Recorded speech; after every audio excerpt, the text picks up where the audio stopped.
Good afternoon, hello, welcome to the TriathlonDan YouTube channel. Welcome to a video all about that bike. I'll get my face out of the way. Oh, this mirrored thing's really hard. That bike behind me. So I'm going to talk you through the spec, where I got it from, why I picked the parts, what's on it, etc. The full shebang. So if you like bikes, hopefully that's all of you, please do hit that subscribe, that's a like. Hit the subscribe button down below as well as the like button. I'd really appreciate it. Drop me a comment, let me know what you think. Now the first thing I need to do in this video is get a good thumbnail, so I'll be like... Hopefully there's one in there. Anyway, let's get straight into it. So this is my new aero road bike, crit racing bike, road racing bike, chain gang bike, that sort of riding. Riding when you're riding at pace, adrenaline filled, need every single little gain you can because you're desperate. That's what I needed, so that's what it is. Now, a little bit of backstory. So last year I had a Ribble Aero 883 and it served the same purpose as this. There was nothing wrong with it, but this frame came up for sale and I bought it, and then I had both of them for a few weeks and I thought, well, I don't need both bikes. It's a bit of an inefficiency. Like I have no use for, I have minimal use for that, never mind having two of the Aero road bikes. So I ended up getting rid of the Ribble and building this up, and I don't regret it at all. But let's get into it. So there are both advantages and disadvantages to being 6'2", and one of the advantages is that when bikes come up for sale, if it's an extra large 58cm frame, there are not very many people that buy them, hence why I tend to get an okay deal with bikes. So this is a 58cm frame, and I bought this directly from Canyon DHB. Now this bike, I believe, is a 2019 model. As I said, it is a 58cm frame, and it was ridden by Andy Tennant, so it has ridden the Tour of Britain. Now, it is a team bike, ex-team bike. It is not pretty. It was pretty, but it's not immaculate. There are like chips on it. There are scuffs on it. The stone chips galore. And when you look around it, you get close to it, you think, oh, there are marks all over it. But I think that's both an advantage and a disadvantage. Yes, it is not super smart. However, for the sort of riding I'm doing, like in chain gangs, when you know what the British roads are like, you hit a pothole, you hit some gravel, I'm not worrying about stones flicking up at it. I'm not worrying about leaning up on the wall at a cafe. I am worried about crashing in a race, but I know that if I was to crash in a race and snap the frame in half, it hasn't cost me thousands of pounds for the frame, so I could probably just go out and replace it and move on with my life, as well as waiting for my collarbones to heal, etc. So for me, I absolutely love having a bike that has gone through that sort of new bike phase, and I don't have to then worry about going through that. And that's why I buy ex-team bikes, to be honest. My Ribble from last year was an ex-team bike as well, and so is this. So I don't regret it at all. It also benefits from being the pro issue only colour, so you won't see another one of these unless somebody's done the same thing that I have and bought it from the team, or in fact they're a team rider. So the blue is a pro issue only colour, the little black bit at the back. The year after, so 2020, they did change the design a little bit. There was more black on it than there was for this one, but this was exactly the colour I wanted, so I'm super chuffed with it. So being the Aeroad CF SLX is the top level frame. So the SLX is supposed to be the highest grade of carbon, the stiffest, the lightest, the most compliant, all the marketing spiel you could imagine.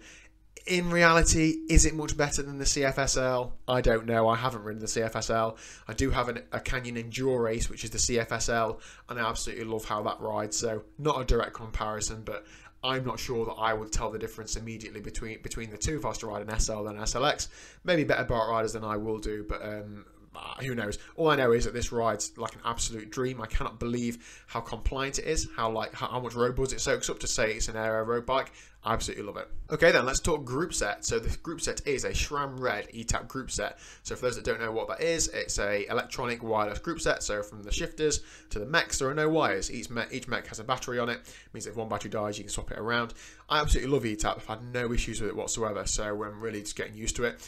Going from another bike where I've got Di2 on it to this bike, it is confusing with the buttons doing different things. That has come a cropper at the wrong time a couple of times. However, I will get used to it. I've got a 5339 crank up front with a 175mm crank arm, and then on the rear I've just got an 1128 cassette at the minute, I believe. I can only get a 28 on because it is a short cage rear mech, but that is pretty much okay for the ride that I'm going to do on this. That is paired with an NRG race wax chain. I would not be without one of those chains in a race situation where every watt counts. You'll notice I've also got a t-shirt on. If you would like an NRG waxed race chain, if you use the code TRIAThlonDan, I'll leave a link down below, you'll save yourself a tenner. You're welcome.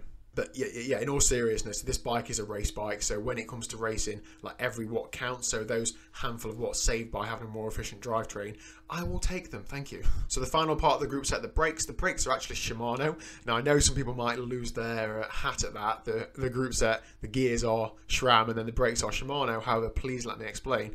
I think they look nicer. The only SRAM direct mount brakes when I was looking to build this bike were the S900 ones, which looked very like entry level, and I was going for a good look with this bike. I'm sure they worked fine as well, but these Ultegra ones just looked a little bit nicer, and they're direct mounts. That means that they're mounted by 2 bolts, one on each side rather than just one in the middle, and I cannot believe how good these brakes are. Even in the damp conditions, sometimes I've got caught out in a bit of rain, they seem to work on the carbon wheels absolutely brilliantly. It has caught me out a couple of times in that when you yank on the levers, things happen, but it is quick to get used to. So yeah, really happy with those, and that finished off the group set.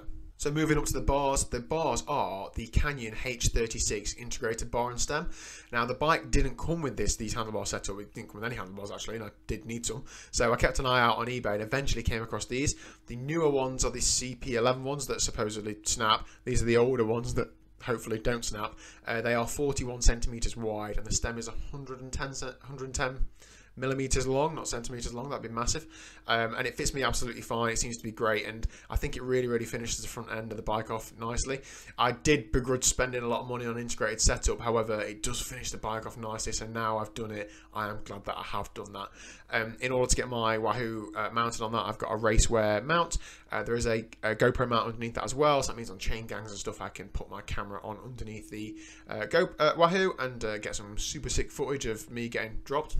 The saddle is a charged spoon saddle, which is one of the most cheapest saddles you can buy. I think it was £15, but I'm actually really surprised.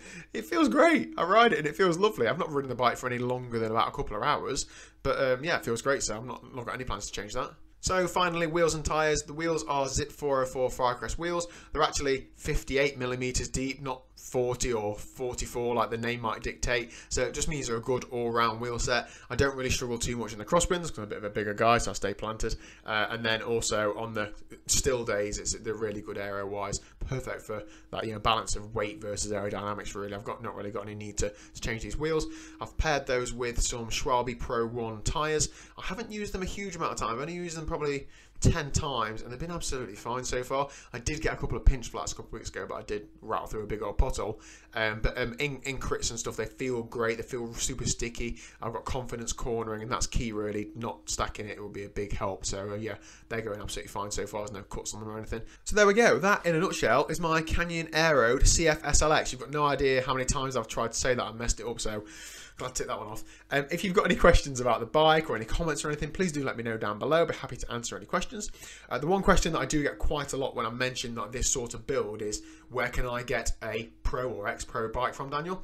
Now, you can get them from many places, and it sounds really obvious, but like Facebook and eBay, genuinely, this bike and the previous team bike I had, I got through Facebook. It's just keeping an eye out. I don't know about anybody else, but I probably look for bikes for sale more often than is healthy, and you will see, if you see a Pro issue only colour scheme, contact that person. They probably have got some more for sale. They might have a fleet of them.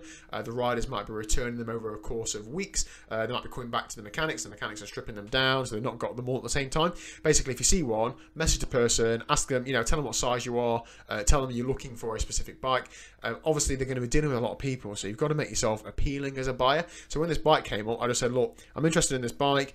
This is how much I'm willing to pay. I can pay you now. I'll arrange courier, all those sorts of things. So don't mess these people around, because their number one priority is probably running a cycling team. If you're just some fool that is wasting the time on Facebook Messenger, they're just going to block you. So yeah, there's that way. Also, you could alternatively reach out to the team at any point during the season. I'm sure they've got some info at inbox or something.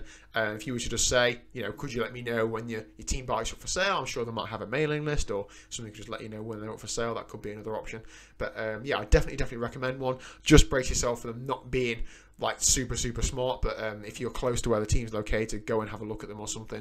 And obviously during the year you can see the bikes being raced, can't you? So don't buy one that's been dropped. Yeah, so that is it. Thank you very much for watching. If you haven't already, please hit the subscribe button down below. I'll hopefully see you at some races and races and crits and road races and chain gangs on that bike. So see you later.